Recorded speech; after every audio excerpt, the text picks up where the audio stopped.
Ada orang yang jaduk, atau dikdaya, ditembak tidak mempan, dibacok tidak mempan, tetapi dengan pohon kelor, ataupun dari ranting daun kelor, dengan doa tertentu, maka kesaktian orang itu tadi, akan luntur.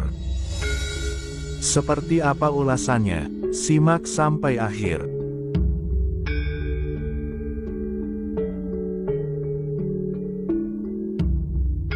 Assalamualaikum warahmatullahi wabarakatuh.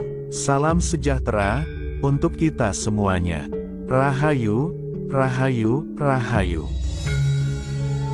Pada kesempatan kali ini, saya akan membahas tentang tanaman ini. Tanaman apakah itu? Tanaman atau tumbuhan yang bisa untuk menangkal energi-energi negatif. Bagi sebagian masyarakat Jawa, menanam tanaman yang berfungsi untuk menangkal atau sebagai tanaman tulak balak masih digunakan sampai saat ini. Dan menurut primbon Jawa kuno, di situ disebutkan bahwa tanaman yang ditanam di pekarangan rumah ataupun di depan rumah itu bisa digunakan untuk menangkal energi-energi negatif. Tanaman apa sajakah itu? Yang pertama adalah tanaman tebu ireng. Jadi tebu ireng ini juga termasuk jenis tanaman yang digunakan dan dipercaya oleh masyarakat Jawa untuk menangkal energi-energi negatif, juga bisa digunakan untuk menangkal santet, juga bisa digunakan untuk menangkal teluk, dan juga bisa digunakan untuk menangkal guna-guna. Tebu ireng ini bisa ditanam di depan rumah, itu juga lebih bagus, ditanam langsung di tanah, juga bagus, ataupun ditanam di dalam pot, atau di atas pot juga bisa. Jadi, ini ditaruh atau ditanam, di pekarangan rumah, atau di pojokan belakang rumah, juga bisa, atau ditanam di depan rumah juga bagus. Karena apa? Energi dari tanaman tebu ulung ini adalah mempunyai energi positif yang luar biasa. Tebu sama dengan antep pink kalbu, ulung sama dengan hitam. Di semua warna, kalau dicampur, akan menjadi warna hitam, artinya adalah antep pink kalbu, atau kedalaman rasa. Kedalaman ini yang disimbolkan oleh tebu ulung. Yang selanjutnya, tanaman yang juga bisa digunakan untuk menaikkan energi positif di rumah panjenengan adalah sente wulung. Sente wulung ini sejenis tanaman talas. Jadi, sente yang warnanya wulung itu juga bagus untuk ditanam di depan rumah, juga bagus ditanam di pekarangan sekitar rumah panjenengan.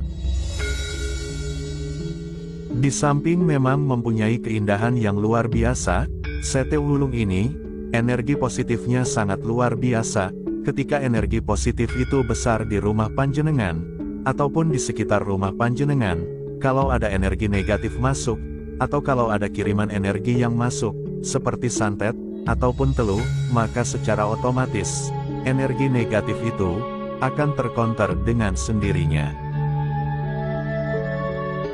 Yang ketiga adalah pohon bidara, atau kalau istilah Jawanya adalah wit doro. Wit doro, atau pohon bidara, itu dipercaya oleh masyarakat Jawa, dan ini juga tercantum di dalam primbon Jawa kuno. Pohon ini juga digunakan sebagai tanaman untuk menangkal santet, terutama sihir. Di samping itu, daun bidara ternyata juga sangat mujarab untuk digunakan sebagai obat berbagai macam penyakit. Jadi, sangat berguna sekali ini. Yang keempat adalah pohon kelor. Makanya tidak heran, orang-orang kuno dulu, orang Jawa itu, pekarangan rumahnya, pasti ditanami pohon kelor. Jadi, pohon kelor itu, juga bisa digunakan untuk menangkal sihir ataupun santet, ataupun teluh, atau orang yang berbuat jahat, dengan cara-cara, atau dengan cara-cara mistis, itu bisa ditangkal, dengan menanam pohon kelor. Ini juga bisa di pekarangan rumah, ataupun juga bisa di depan rumah. Jadi, contohnya begini, ada orang yang jaduk, atau dikdaya, ditembak tidak mempan, dibacok tidak mempan, tetapi dengan pohon kelor, ataupun dari ranting yang ada daunnya, yaitu kelor atau daun kelor, biasanya dengan doa tertentu, maka kesaktian orang itu tadi akan luntur. Nah, inilah kehebatan dari pohon kelor tersebut.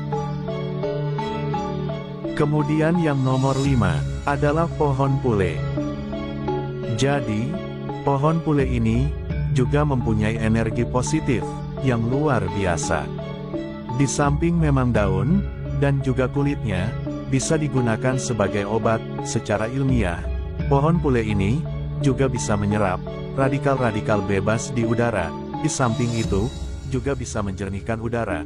Secara mistis, pohon pule ini juga mempunyai energi positif yang luar biasa dan bisa digunakan untuk menangkal energi-energi negatif itu. Kemudian untuk yang selanjutnya, yang nomor 6.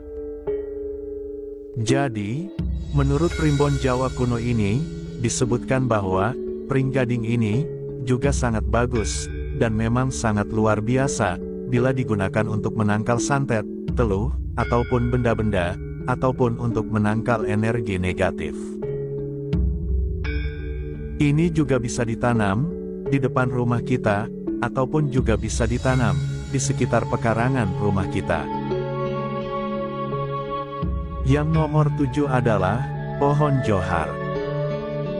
Jadi, menurut primbon Jawa kuno ini, pohon johar juga bisa digunakan untuk menangkal santet, teluh, guna-guna, ataupun untuk menangkal energi-energi negatif yang lain. Jadi, di samping dari khasiat pohon johar ini, daunnya juga bermanfaat untuk obat, bisa digunakan untuk obat rematik, kemudian juga bisa digunakan sebagai obat untuk asam urat, dan juga bisa digunakan untuk mengobati kulit-kulit yang gatal. Nah, ini manfaat dari daunnya pohon johar.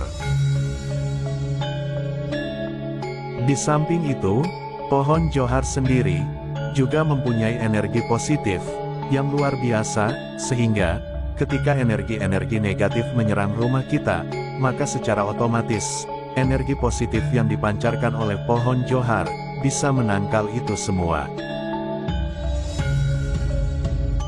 Selanjutnya yang nomor 8 adalah tanaman blengke. Blengke ini juga bisa ditanam di depan rumah, juga bisa ditanam di pekarangan rumah. Ini juga termasuk tanaman obat sebenarnya. Nah, blengke ini juga mempunyai energi positif yang luar biasa. Dan yang ke-9 adalah tanaman dringo. Dringo dan blengke ini sebenarnya dua-duanya ini tidak bisa dipisahkan sebenarnya. Jadi menurut kepercayaan masyarakat Jawa, dan memang setelah diteliti secara ilmiah, ini bisa digunakan sebagai obat yang luar biasa. Di samping itu, tanaman ini bisa digunakan sebagai penolak energi negatif yang dinamakan sawanan. Jadi, kalau ada orang terkena teluh, santet, guna-guna, ataupun diganggu oleh makhluk halus, itu biasanya diberi sawanan yang berupa benda dan dringo ini. Kalau di dalam primbon Jawa kuno ini, juga dimasukkan sebagai tanaman yang bisa menangkal energi negatif. Yang nomor 10. Jadi, pohon yang juga bisa digunakan untuk penangkal santet, penangkal teluh, dan juga penangkal guna-guna, serta penangkal energi-energi negatif yang lain adalah pohon opo-opo. Pohon opo-opo ini yang biasanya digunakan itu adalah daunnya. Daun dari tanaman opo-opo ini juga sangat berguna sekali. Di samping memang daunnya bisa digunakan sebagai obat, godong opo-opo ini juga mempunyai simbol bahwa kalau ada hal-hal yang bersifat negatif yang menghampiri kita, ada hal-hal negatif yang menyerang kita, maka tidak akan terjadi apa-apa, yang artinya adalah selamat dari serangan energi-energi negatif tersebut. Yang terakhir, yang disebutkan di sini adalah kecubung wulung. Jadi, pohon kecubung wulung ini juga sangat bagus kalau ditanam di depan rumah, di samping rumah juga terlihat indah. Tanaman ini juga bisa digunakan sebagai tanaman obat. Jadi, daunnya itu kalau ditumbuk, kemudian kita mempunyai sakit pinggang, sakit rematik, atau juga asam urat, itu bisa dilulurkan di tempat yang sakit. Dan tanaman ini mempunyai khasiat yang luar biasa untuk metode penyembuhan. Jadi, di samping sebagai tanaman obat, kecubung wulung juga bisa digunakan sebagai tanaman penangkal santet, penangkal teluh, juga guna-guna. Kecubung wulung itu sangat berguna sekali untuk menangkal energi-energi negatif. Itu tadi 11 tanaman yang bisa digunakan sebagai penangkal santet, teluh, guna-guna, dan penangkal energi-energi negatif. Semoga bermanfaat untuk kita semua. Dan khusus untuk panjenengan semua, admin doakan, semoga panjenengan semuanya selalu dalam keberlimpahan kesehatan, keberlimpahan rizki dan selalu dalam lindungan Tuhan Yang Maha Esa. Amin. Wassalamualaikum warahmatullahi wabarakatuh. Rahayu, Rahayu, Rahayu, Sagum Dumadi.